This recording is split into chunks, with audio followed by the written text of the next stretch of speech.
Brought to you by KR Mangalam University. We provide you the platform to turn your dreams into reality. Give wings to your aspirations with KR Mangalam University.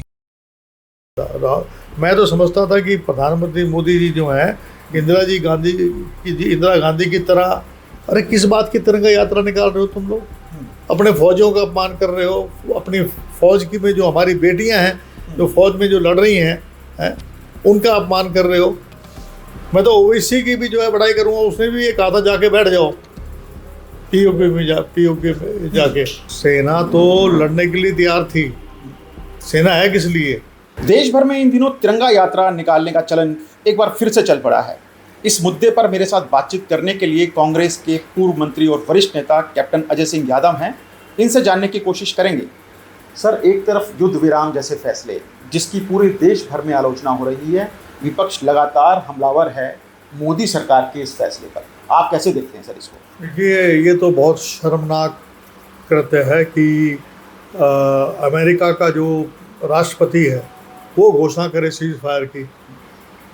Indira Gandhi बनने में मादा चाहिए, जिसने 7वां बेड़ा आ गया था पाकिस्तान का, अमेरिका का, और ये कहा था कि आप युद्ध न लड़ें। उन्होंने कहा कि युद्ध होगा। सही मायने में अगर किसी ने कर्म किया है तो इंदिरा जी ने किया था। मैं तो समझता था कि प्रधानमंत्री मोदी जी जो हैं इंदिरा गांधी की तरह कुछ अपना दिखाएंगे, अपना ये हुनर दिखाएंगे। लेकिन जो है जिस तरीके से अब जो है ड्रामेबाजी हो रही है। अब आप देखिए, हिमांशु नरवाल थी, उसने क्या कहा था? उसने यही कहा था कि भाई हर एक आप किसी भी निर्दोष आदमी के खिलाफ कार्रवाई मत करो, जो लोग इसके लिए इसमें इन्वॉल्व हैं उनके खिलाफ करो, उसके खिलाफ आराम से नाम बातें। कर्नल सोफिया जो हमारी बहन है, भले ही मुस्लिम हो, लेकिन वो देश के लिए उसके पिता ने भी कर्नल हैं, वो भारतीय सेना में कर्नल सोफिया बोला मैंने, कर्नल सोफिया, और उनके जो फादर थे वो भी आर्मी में थे। तीसरी जनरेशन जो है वो आर्मी में है उनकी। उनके बारे में ये कह दिया आतंकवादी की बहन है। अरे बेशर्मो, तुम्हें शर्म नहीं आती ये बात कहते हुए? हैं? फिर उसके बाद जो है यानी कि कोई यहाँ तक कह दिया कि भारत की सेना जो है वो प्रधानमंत्री मोदी जी के पैरों में नतमस्तक हो जाएगी। अरे किस बात की तिरंगा यात्रा निकाल रहे हो तुम लोग? अपने फौजियों का अपमान कर रहे हो। अपनी फौज की में जो हमारी बेटियां हैं, जो फौज में जो लड़ रही हैं, उनका अपमान कर रहे हो। तो आप किस बात की आप तिरंगा यात्रा निकाल रहे हो? आपकी तिरंगा यात्रा निकालने का आपका मतलब क्या है? उसका कोई मतलब ही नहीं है।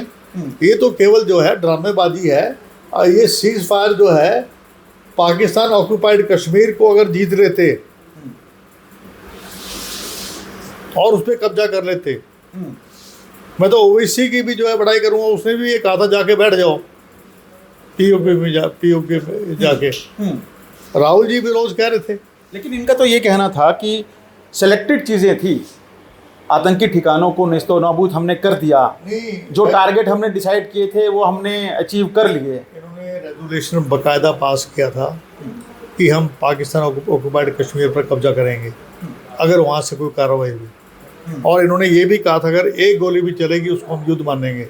अभी कश्मीर में शोपिया में और अपना बारामूला में और इसमें पुलवामा में अभी कम से कम 8-10 आतंकवादी अभी भी घुसे हुए हैं। तो इसको आतंकवाद तो अभी चल ही रहा है, तो क्यों नहीं इसका जवाब देते? ये कैप्टन साहब, आप भी भारतीय सेना में रहे हैं, कैसे देखते हैं डोनाल्ड ट्रंप ने जिस तरह से युद्ध विराम से पहले, दोनों देशों की घोषणा से पहले डोनाल्ड ट्रंप ने ट्वीट किया कि मैंने प्रेशर डाला, जिसके बाद दोनों देशों ने युद्ध विराम की घोषणा की है। आप कैसे देखते हैं और सेना के मनोबल पे इस तरह के डिसीजन का कितना फर्क पड़ता है? नहीं, सेना तो लड़ने के लिए तैयार थी। सेना है किस लिए? हमारी जो सेना, जो बहादुरी सेना की है, तीनों फोर्सेस की, एयरफोर्स है, नेवी है हमारी, और हमारे पास S-400 थे, हमारे पास राफेल था, हमारे पास बेस्ट टैंक्स हैं हमारे पास। तो ये मौका था कि आप इसका जो मोराल जो है पूरे देश का नीचे गया है। सेना का तो गया है, पूरे देश का जो मोराल नीचे गया है। अब उस झैम्प को मिटाने के लिए अब टीवी पे रोज दिखाने कि हमने इस टारगेट पे अटैक किया, इस टारगेट पे अटैक किया। अरे ये तो आपने पहले दिन ही कर लिया था 7 और 8 को। उसके बाद आपने क्या किया? कहते हैं कि भाई हमने उनके बहुत सारे जो एयर डिफेंसेस हैं उनको हमने ध्वस्त कर दिया। एयर डिफेंसेस ध्वस्त करने की बात नहीं है। बात ये है कि ज़मीन आपने कितनी हथियाई उनकी, जो हमारी जो ली हुई ज़मीन है, पाकिस्तान ऑक्युपाइड जो कश्मीर है, उस पर कब्जा क्यों नहीं किया अब तक? युद्ध से जुड़ा जो जानकार हैं, रक्षा विशेषज्ञ हैं, उनका ये भी कहना था कि मोदी जी की आखिरी गलती हो सकती है भारत पाकिस्तान का ये जो युद्ध हुआ है। ये क्या आप मानते हैं कि जो अधूरा युद्ध लड़ा गया, युद्ध विराम पहले ही कर दिया गया, ये कहीं ना कहीं मोदी जी के लिए ये डिसीजन खास तौर पर महंगा पड़ने वाला है आने वाले कुछ दिनों में?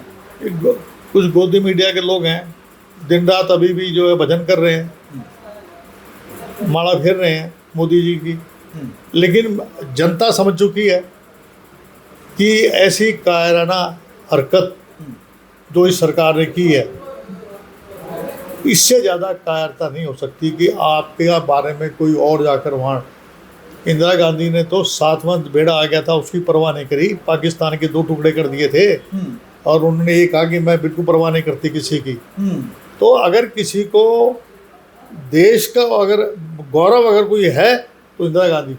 नहीं तो भारतीय जनता पार्टी के लोग, तो भारतीय जनता पार्टी से जुड़े लोग वो कह रहे हैं कि अगर इंदिरा गांधी ने इतनी बहादुरी का काम किया था, 90,000 सैनिक बंदी थे, तब क्यों नहीं पाक ऑक्यूपाइड कश्मीर को वापस ले लिया गया? उनके पास मौका था। जो हमारे 4,000 सैनिक बंदी बनाए थे पाकिस्तान ने, उनकी रिहाई पर कोई बात नहीं की गई, बिना शर्त 90,000 सैनिकों को छोड़ दिया गया। नहीं, शर्त कैसे? पाकिस्तान के 2 टुकड़े कर दिए, आपका उनका एक बाजू काट दिया। उस वक्त पाकिस्तान ऑक्यूपाइड जो कश्मीर था वो मुद्दा ही नहीं था उस वक्त। उस टाइम मुद्दा तो ये था कि बांग्लादेश को आज़ाद करना है, और बांग्लादेश को आज़ाद किया। और जो यूएनओ की जो भी हिदायतें हैं उसको फॉलो करते हुए हमने उनको कोई टॉर्चर नहीं किया। उनको इंदिरा जी ने जो कर दिया, अब तो अपनी जेब मिटाने के लिए कुछ भी कहेंगे। अगर आप इतने बहादुर थे तो अब कर देते ना पाकिस्तान ऑक्यूपाइड कश्मीर पे। अब किसने रोका था आपको? इंदिरा गांधी जी में तो आप कमी निकाल रहे हो, उसने तो बांग्लादेश बढ़ा दिया था। ये क्यों नहीं इन्होंने अपने कश्मीर को वापस लिया? और जो गुरु नानक जी का स्थान है ननकाना साहब, अरे कम से कम उसको तो ले लेते। वो तो 500 मीटर पे ही है बॉर्डर से, उसको ही अपने कब्जे में ले लेते, तो हम मान लेते कि हाँ भाई कुछ दम है इनमें। अच्छा कैप्टन साहब, 22 अप्रैल को ये हमला हुआ था पहलगांव में। उसके बाद हिमांशी नरवाल, जो कि लेफ्टिनेंट विनय नरवाल की वीरांगना है, उन्होंने एक सवाल उठाया था कि दोषियों पर कार्रवाई की जाए, क्योंकि उसके बाद भारत में हिंदू मुसलमान का एक दोबारा से लोगों को परेशान किया जाने लगा था। पहले उनको ट्रोल किया गया, अब कर्नल सोफिया को मध्य प्रदेश के एक मंत्री के द्वारा ट्रोल किया गया, उन्हें आतंकियों की बहन तक कहा गया। अब मध्य प्रदेश के ही डिप्टी सीएम ने ये कहा है कि जो सेना है वो नतमस्तक है मोदी जी के चरणों में, उसके बाद भी उनके ऊपर कोई कार्रवाई नहीं की जा रही। आप कैसे देखते हैं सर? हिमांशु नरवाल जो है एक हिम्मती, जिसकी 6 दिन पहले शादी हुई हो और उन्होंने अपना पति खो दिया हो, और उन्होंने केवल इतना ही कहा था कि इसका बदला, पति मैंने अपना खोया है, इसका बदला मासूमों से मत लेना। उनको ट्रोल शुरू कर दिया, उनके बारे में अनाप शनाप बातें कहनी शुरू कर दी। हमारी देश की बेटी है वो। उसके बाद कर्नल सोफिया जो है उसके बारे में कह दिया आतंकवादियों की बहन है। इससे ज़्यादा शर्मनाक बात हो सकती है क्या? है आप जो है बात करते हो। कार्रवाई क्यों नहीं हो रही उनके खिलाफ, क्या मानते हैं आप? कार्रवाई बुजदिल लोग हैं, डरते हैं। यादव जी के घर पे देर रात तक मीटिंग चलती रही, सुप्रीम कोर्ट की, हाई कोर्ट की फटकार के बाद, उसके बाद भी कोई कार्रवाई का नाम नहीं ले रहा। नहीं, अभी जो उनके डिप्टी सीएम है उसने कह दिया कि जो हमारी सेना है वो नतमस्तक हो जाएगी सेना के। अरे भाई मोदी जी के चरणों में नतमस्तक हो जाएगी सेना।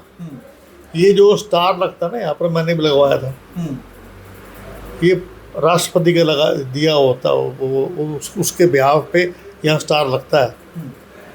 आपने जो है मट्टी में मिला दिया देश की जो है सेना का जो गौरव है, चरणों में पड़ेंगे, सेना चरणों में पड़ेगी। उसको डिसमिस करना चाहिए इमीडिएटली। और इसको डिसमिस क्यों नहीं किया अब तक? क्योंकि आदिवासियों की वोट के पीछे इनका जो है सोच रहे हैं भाई वहाँ पर हार ना जाएं, वहाँ पर हम वो हमारे खिसक ना जाए। अरे मैं कहता हूँ कि पूरा देश वाह वाह करेगा अगर ऐसे लोग, ऐसे दुष्ट लोगों को, ऐसे बेईमान लोगों को, ऐसे लोगों को उठा के बाहर ना निकालते हैं जो इस प्रकार की भाषा इस्तेमाल करते हैं।